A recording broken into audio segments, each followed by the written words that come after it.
Fala família, Liga Igor falando, e aconteceu hoje a reunião do Fed e foi um grande balde de água fria para os mercados. A verdade é que o Bitcoin volta a recuar novamente, a gente vai ver então tudo que você precisa saber, fazer um resumão e também ver as consequências aí disso para o nosso mercado, que é o mercado de criptomoedas. Então já deixa aquele like, ativa a notificação, família, não custa nada para você e você dá uma moral aí para a Liga. Vamos que vamos, família, hoje direto para o gráfico semanal do Bitcoin. Mas antes, já viu nosso clube de membros? Não deixa de ver, lá a gente tem conteúdo exclusivo todos os dias.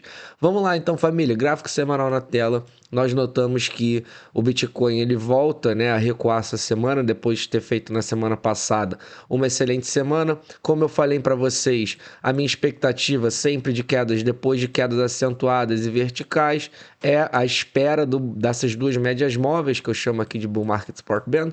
A gente então, na minha visão, ou vai lateralizar, pode subir um pouco, mas enfim, a gente está basicamente a gente está consolidando depois de uma queda vertical. E o próximo grande movimento, na minha visão, vai vir aqui quando os preços se encontrarem, então, essas duas médias móveis, que ou eles vão lateralizar, porque a cada semana essas médias descem, ou eles vão subir um pouquinho de encontro a elas. Atualmente, elas estão em 82 mil dólares, mas lembrando que a cada semana elas caem um pouco, porque o Bitcoin está em queda e elas são a média aí de preço das últimas 21 semanas. Então a grande verdade é que foi um grande balde de água fria, só que talvez, né, família, o que aconteceu na reunião foi basicamente as evidências que realmente a gente sabe que estão acontecendo no mundo. A gente sabe também que o Jerome Powell ele vai sair lá do Fed, vai entrar outro no lugar dele, então parece que já deu aquela chutada de balde, falou verdade, mas verdades que não foi nada além do que a gente já sabe. Em um grande resumo, antes de eu começar a ler aqui, antes de eu começar a mostrar para vocês aqui algumas coisas. Mas o grande resumo que ele falou foi: a inflação realmente ela volta a subir um pouco, então uma inflação que desde lá da pandemia, quando ela explodiu e a gente começou a elevar os juros não só nos Estados Unidos, mas em todo o mundo. Desde esse momento, a inflação começou a recuar, mas ela nunca chegou ali próximo aos 2%, que é a meta aí que a gente tem nos Estados Unidos.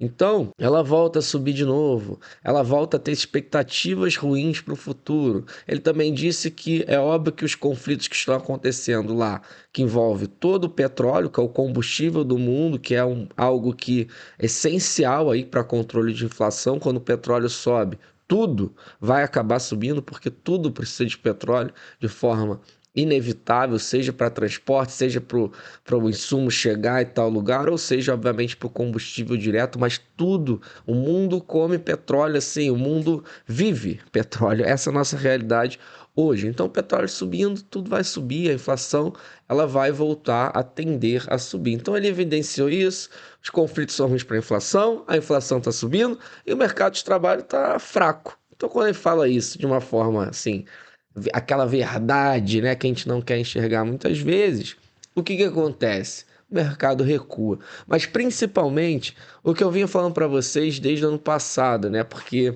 sempre em momentos de otimismo, ou até mesmo na semana passada, que o Bitcoin ele sobe, parece que a gente não enxerga formas de o Bitcoin recuar. Cara, como é que o mundo ele vai conseguir? O que pode acontecer, né, para a gente ter alguma crise no mundo, para a gente ter algo relevante para o Bitcoin voltar a recuar 50%, para o S&P voltar a cair? Eu não consigo enxergar, porque eu tô aqui otimista, eu tô eufórico e eu não consigo esperar, eu preciso comprar tudo agora na alta, porque, cara, o mundo ele tá melhorando.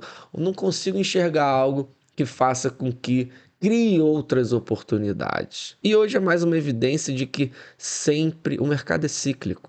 Sempre vão existir, né, momentos bons e momentos ruins. Quando você está num momento bom, parece que, cara, impossível agora acontecer algo ruim, ferrou, nunca mais eu vou ter oportunidade. Mas a vida, e aí quem começa a investir com o tempo, passa 1, 2, 3, 5, 10 anos dentro de qualquer mercado, dentro do mercado de renda variável no geral, você começa a se acostumar. Você vê, cara, o momento bom, a única certeza que tem é que ele vai passar. E o momento ruim, quando está acontecendo, a única certeza que tem é que ele também vai passar. Então não precisa se desesperar. Sempre vão existir oportunidades. E algo que eu venho falando para vocês desde ano passado, uma possível, né? Muitos me questionavam. Eu, que sou um defensor dos ciclos do Bitcoin, me questionavam. Pô, Igor, mas para o Bitcoin em 2026 recuar, o que pode acontecer, né, para a gente ter de novo quedas de 50%, de 40%, 60%, de ser um ano ruim?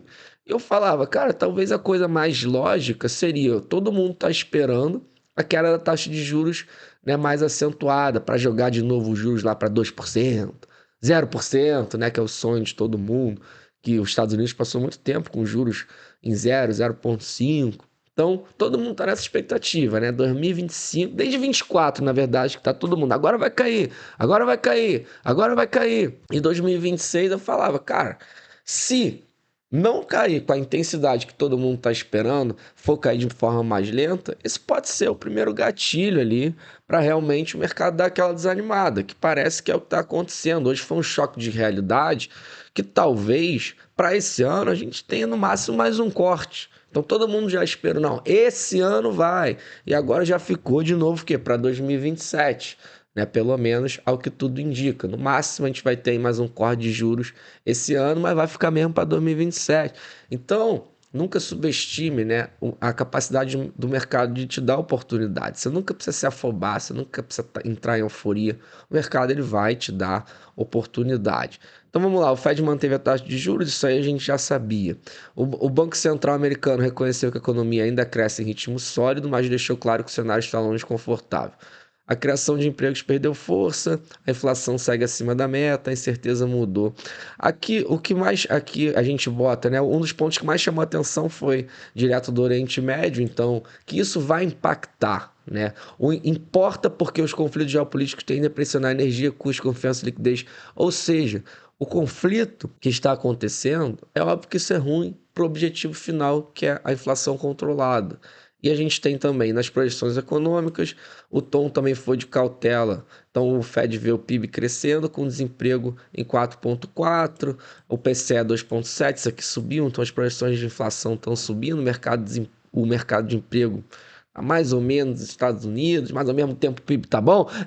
Enfim, família, o grande resumão é que hoje você precisa saber, a inflação, ela devido não só às tarifas que ele impõe aí a todo momento, mas principalmente ao grande conflito que a gente está vivendo no mundo, a inflação voltou a ficar sem controle, voltou a ter uma perspectiva de alta. Isso é péssimo.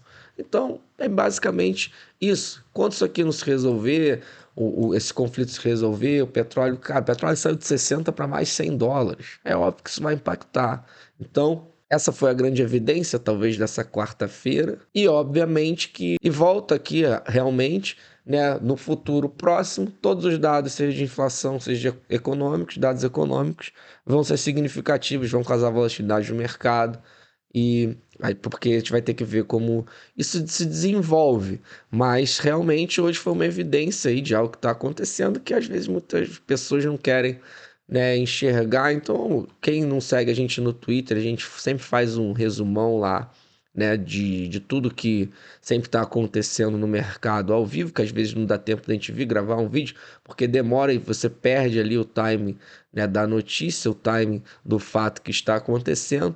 Mas foi basicamente isso. Então eu vou falar uma frase aqui que ó, vocês nunca ouviram. Se não tiver progresso, não vamos cortar juros, né? Também a gente entra em reunião, sai de reunião, mas a grande verdade é que, cara, se não progredir a inflação, realmente não vai ter como ter corte de juros. É basicamente isso. Mas ao mesmo tempo, sempre também, né, o de olho no mercado de trabalho.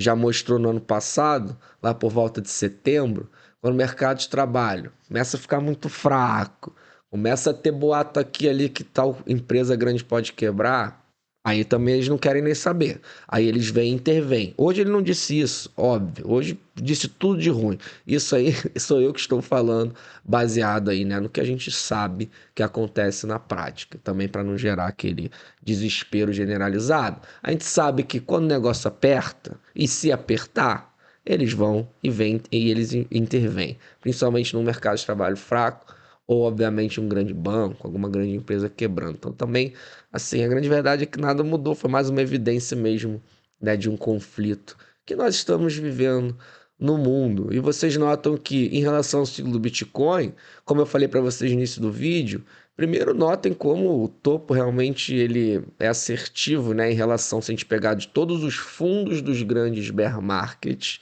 aos topos dos grandes bull markets, a gente nota que o timing é muito semelhante. O fundo ele quase sempre acontece no mesmo timing e o topo vocês notam que também sempre acontece no ano posterior do halving no último trimestre.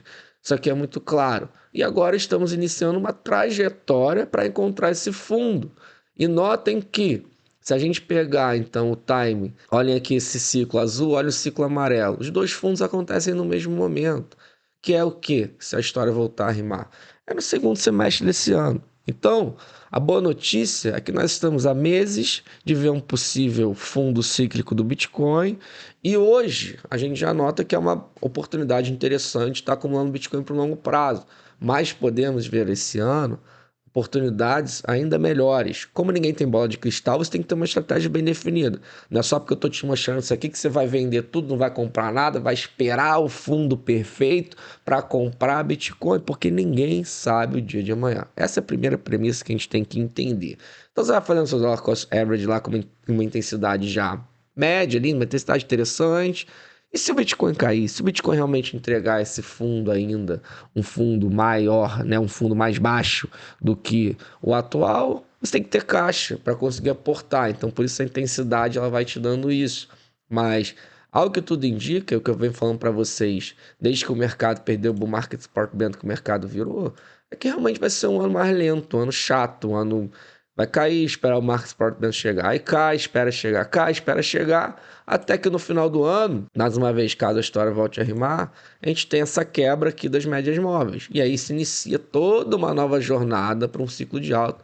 Uma jornada aí que demora 2, 3 anos. Também não é uma jornada rápida, mas o ponto melhor, né, o ponto ótimo de compra, ele acaba já sendo visto. Que mais uma vez não é no fundo aqui, sabe por quê? Porque ninguém tem bola de cristal para acertar que eu vou comprar tudo aqui no fundo. Ninguém consegue fazer isso, ninguém sabe.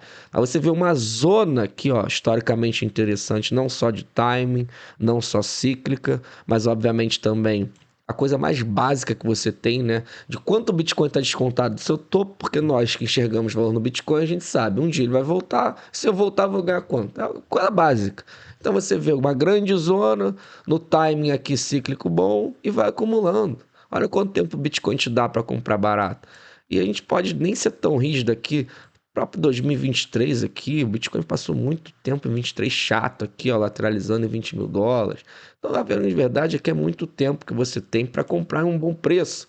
Mas nesses momentos ninguém quer saber de Bitcoin. As pessoas vão fazer outra coisa da vida, vão ver outros mercados, vão ver a nova tendência, é ouro, é prata, é sei lá, vai fazer outra coisa.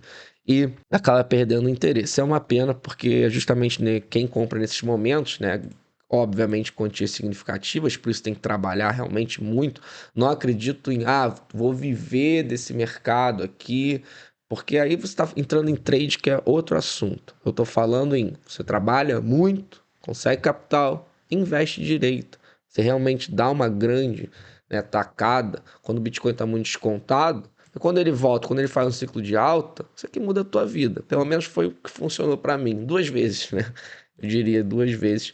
Afinal, já passei 2 ciclos aí do Bitcoin. Então, por hoje é isso, família. Deixe o like, ative a notificação. Deixe também, se você quiser participar dos nossos airdrops gratuitos, eles estão na descrição do vídeo. O link para você se inscrever na Bybit, basta abrir conta, totalmente gratuito. Você consegue participar dos airdrops. Para fechar nosso conselho financeiro, eu estou aqui para fazer o chá de Bitcoin. Avalie que você não gosta de Bitcoin, mas é seu nome meu. Todo último dia. Até amanhã.